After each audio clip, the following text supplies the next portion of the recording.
बिस्मिल्लाहिर्रहमानिर्रहीम। नाज़रीन अस्सलाम वालेकुम, मैं हूं आपका मेज़बान साबिर शाकिर। वफाकी दारुल हुकूमत इस्लामाबाद से कुछ ताज़ा तरीन इत्तलात हैं जी आपके साथ शेयर करते हैं। सूरत हाल एक ही है और एक ही टारगेट है कि किस तरीके से इमरान खान का जो जिन है वो दोबारा बोतल में बंद किया जाए। ये बुनियादी नुक्ता है इस वक्त तमाम तर इत्तहादियों का, तमाम तर अशखास का, तमाम तर अथॉरिटीज़ का, आला हुक्काम का। सबको सिर्फ एक ही मसला है कि किस तरीके से इमरान खान का जो जिन है जो अवाम में निकल चुका है और अवाम का एक जमे गफीर है जो उनको सपोर्ट कर रहा है, उसको बंद कैसे किया जाए। फॉरेन फंडिंग केस का फैसला है और फॉरेन फंडिंग केस में इतनी दो नंबरियां की गई हैं कि आप तसव्वुर भी नहीं कर सकते। कुछ डिटेल्स आपको मालूम हो चुका है, मैं भी बता चुका हूं, बाकी भी आपने सुन लिया होगा कि किस तरीके से पाकिस्तानियों को गैर मुल्की साबित किया गया, पाकिस्तानी कंपनियों को, पाकिस्तानी फैक्ट्रियों को गैर मुल्की साबित किया गया। इलेक्शन कमीशन ऑफ पाकिस्तान ने आखिर क्या उस्ताद आन पड़ी थी कि ये सब कुछ करना पड़ा। अब थोड़ी सी ज़रा चीज़ें मिल रही हैं कि खबरें आ रही थी और इमरान खान ने भी कहा था और हमने भी आपको बताया था कि चीफ इलेक्शन कमिश्नर जो हैं वो लाहौर गए और लाहौर में उनकी मुलाकातें हुई और मुलाकातें भी किन से हुई, मुस्लिम लीग नवाज के लोगों से हुई। और फिर उसकी तरदीद भी नहीं की गई, तरदीद बस यही की गई कि जनाब होती रहती हैं सियासतदानों से मुलाकातें, उसमें क्या है। उसके बाद जजमेंट रिजर्व तो काफ़ी दिनों से थी।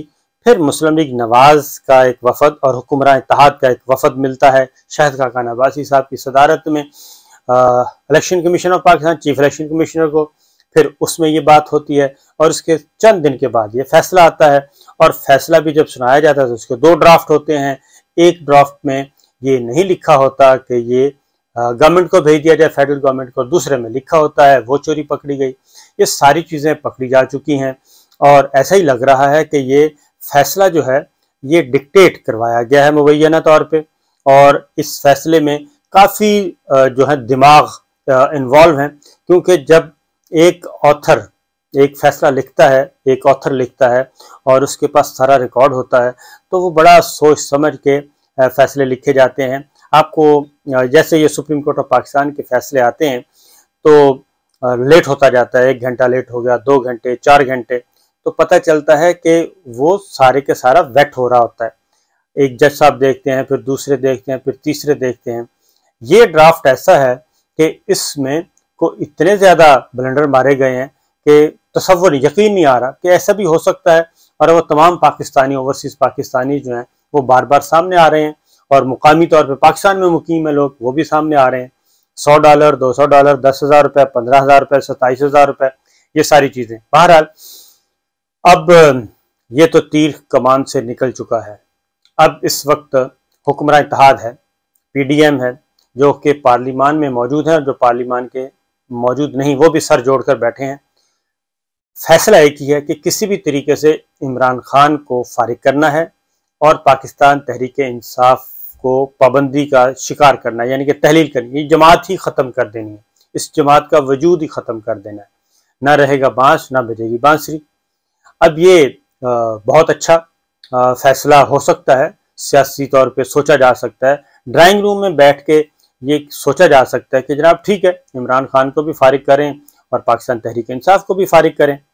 लेकिन इसको करने के लिए अगर ये इतना ही आसान है तो फिर कर देना चाहिए, फेडरल गवर्नमेंट फौरी करे और बैन करे। लेकिन ये इतना आसान है जितना सोचा जा रहा है।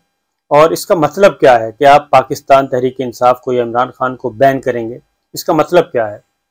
इसका मतलब ये है कि आप एक ऐसी पार्टी को जिसकी जड़ें चारों सूबों में नहीं बल्कि आज़ाद कश्मीर में है, गिलगित बल्तिस्तान में है, जिसके अवाम उसके फॉलोअर्स हैं, करोड़ों वोटर्स हैं उसके, और उस जमात को उस करोड़ों लोगों को आप कहेंगे कि आपका कोई लीडर नहीं, आप बेहंगम हैं, आप जो मर्जी करें, ये आप कहेंगे।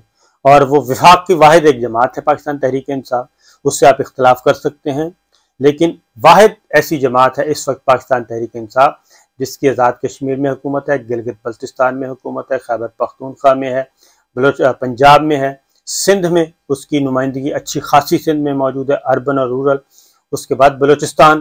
तो ये सारी चीज़ें ऑलरेडी हैं जी।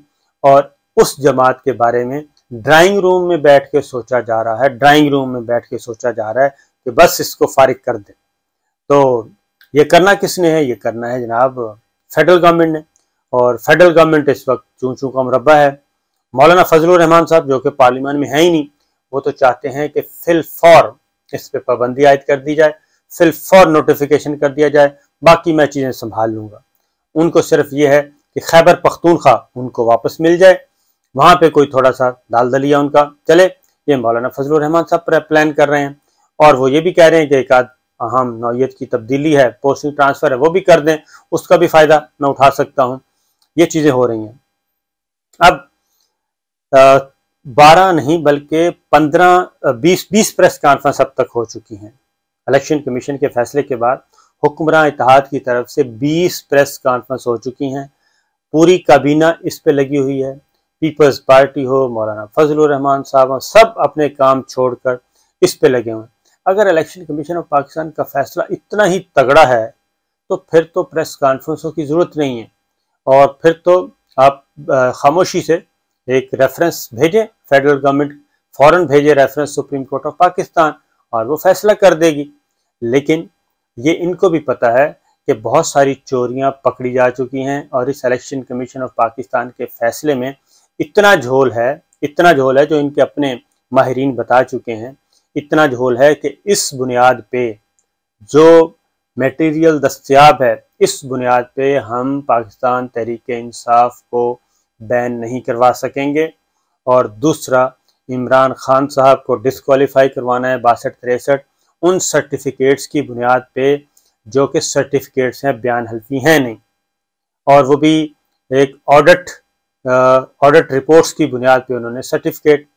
इसीलिए अब ये हो रहा है कि बज़ाहिर तो यही बताया जा रहा है कि हम संभाल लेंगे, ठीक है, और इमरान खान साहब को हम सियासत से आउट कर देंगे। लेकिन जो 3-4 इजलास हुए हैं हुक्मरान इत्तेहाद के भी, आज भी वज़ीर आज़म हाउस में इजलास हुआ, हुकूमत का भी हुआ और PDM का भी हुआ। उसमें कानूनी कमेटियाँ बना दी गई हैं। कानूनी कमेटी वफाकी वज़ीर कानून आज़म नज़ीर तारड़ साहब की सरबराही में बनाई गई है और सियासी कमेटी खुर्शीद शाह साहब की सरबराही में बनाई गई है। अब ये कमेटियाँ क्यों बनाई जा रही हैं और ये 20 प्रेस कॉन्फ्रेंसें क्यों हुई हैं? 20 प्रेस कॉन्फ्रेंसें इसलिए हुई हैं कि जब तक हम पॉलिटिकल नैरेटिव नहीं देंगे, हम अपने सियासी बयानिए के ज़रिए पाकिस्तान तहरीक इंसाफ और इमरान खान को अवाम में बेतौकीर नहीं करेंगे, तब तक ये मुमकिन नहीं। और सुप्रीम कोर्ट ऑफ पाकिस्तान भी इतना बड़ा बोझ नहीं उठा सकेगी कि एक ऐसी जमात जिसके लोग पीछे हैं और जो सिर्फ एक कॉल देता है और करोड़ों लोग पाकिस्तान की सड़कों पे आ जाते हैं, एक ऐसी जमात को सिर्फ ड्राइंग रूम में बैठकर फैसला करने की ख्वाहिश जो है, उस बुनियाद पे उसको फारिग कर दें। ये है बुनियादी चीज़। इसलिए जो सियासी कमेटी खुर्शीद शाह साहब की सदारत में बनाई गई है वो ये है कि पहले जनाब हम ये काम करेंगे कि अवाम में जाएं, अवाम को मुतमईन करें कि जनाब इमरान खान साहब जो हैं वो गैर मुल्की पैसे लेते हैं, इन्होंने ये इसराइल से लिया, इन्होंने इंडिया से लिया, इन्होंने फलां से पैसे लिए। अब वो साबित करना है। अब लोग जो हैं वो सारा कुछ देख रहे हैं, सोशल मीडिया पे बेहतरीन उसका जो है रद्द-ए-अमल सामने आ रहा है। उससे अंदाज़ा हो जाता है कि लोग क्या सोच रहे हैं, क्या लोगों ने इलेक्शन कमीशन ऑफ पाकिस्तान के फैसले को सही समझा।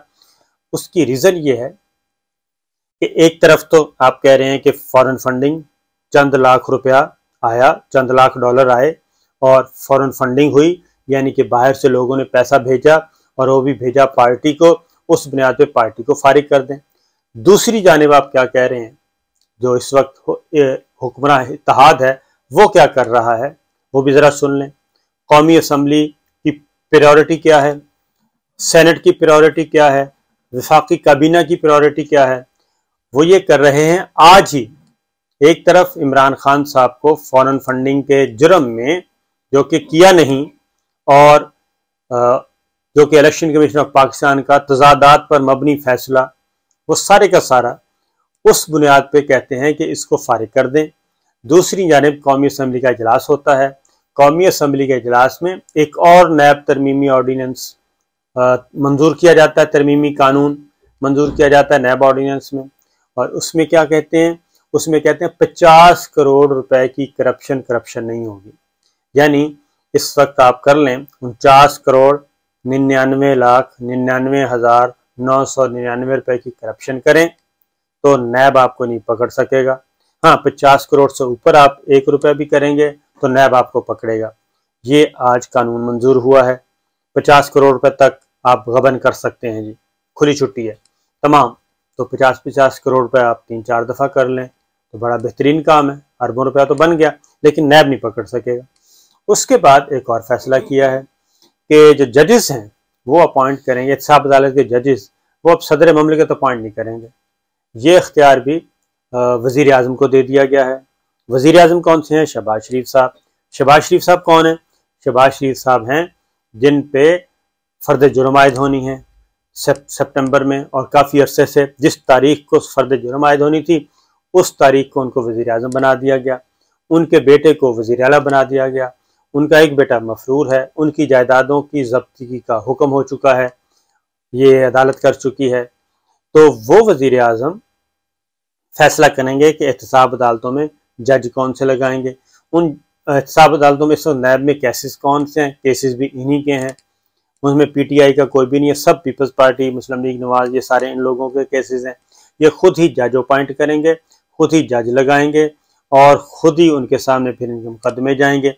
फिर एक और तरमीम कर दी गई है, वो ये की गई है कि जनाब जो चेयरमैन नैब हैं वो फ़र्द जुर्म आयद होने से पहले रेफरेंस भी वापस ले सकते हैं, यानी इंक्वायरीज, इन्वेस्टिगेशन, तहकीकात सब कुछ मुकम्मल वो भी वापस हो जाएगा। ये चेयरमैन नैब को इख्तियार दे दिया गया है।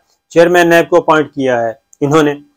उसके बाद एक और काम भी किया गया है और वो भी बड़ा मज़े का है, वो भी इसी नैब कानून में कर दिया गया है कि जनाब 3-4 चीज़ें मैं आपको बता चुका हूँ, एक और है वो ज़हन से निकल गया आता है तो मैं आपको बताता हूँ।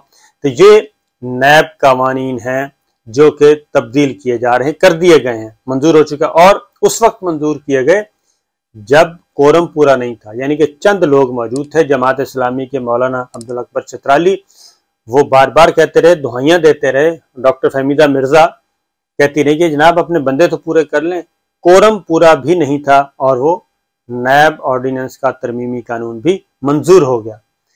ये है इनकी प्रायोरिटीज। एक तरफ सुप्रीम कोर्ट ऑफ पाकिस्तान को कह रहे हैं कि करोड़ों की फॉलोअर्स जमात को फारिग कर दें जो कि फेडरेशन की नुमाइंदा है, और दूसरी जानिब ये कह रहे हैं कि वो भी पाकिस्तानियों की फंडिंग है, वो गैर मुल्की फंडिंग अभी तक साबित नहीं कर सके, और इसीलिए इलेक्शन कमीशन ऑफ पाकिस्तान ने शो काज नोटिस जारी किया है।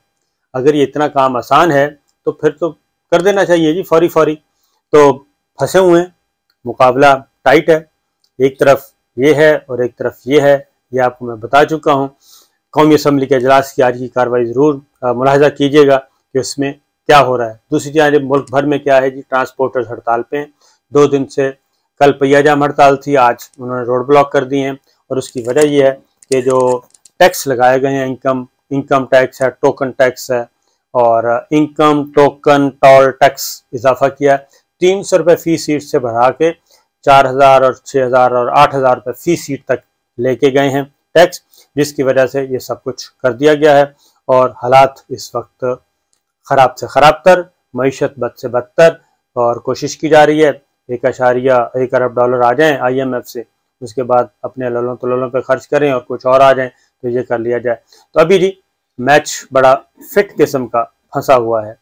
इत्तेहादी मौलाना फजलुर रहमान साहब से चाहते हैं कि फौरी बाजी ख़त्म करें, इमरान खान साहब को, हम सबको घर भेजें। तो देखते हैं क्या होता है। इजाज़त दीजिए, अल्लाह हाफ़िज़।